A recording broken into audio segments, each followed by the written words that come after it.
The overall goal of the following experiment is to quantitatively compare the regional uptake of the brain's two key energy substrates, glucose and ketones, using PET and MRI in rodents.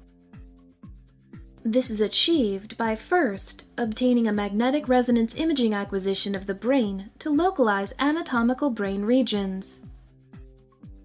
As a second step, carbon-11 acetoacetate and fluorodeoxyglucose, or FDG PET acquisitions are performed, which provide images of brain ketone and glucose uptake.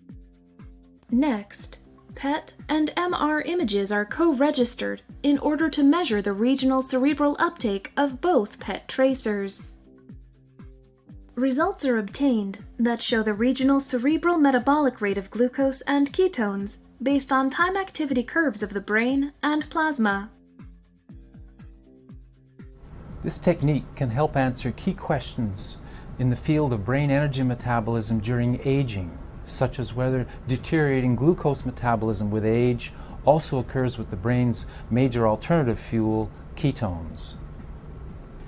The actual field of view of the scanner will be an important factor and constraint in order to acquire images of both the brain and the heart that are scanned correctly. The current animal model will require a field of view of 7.5 centimeters to accommodate the distribution of the targeted organs. Test scans will locate the final position of the scanner table.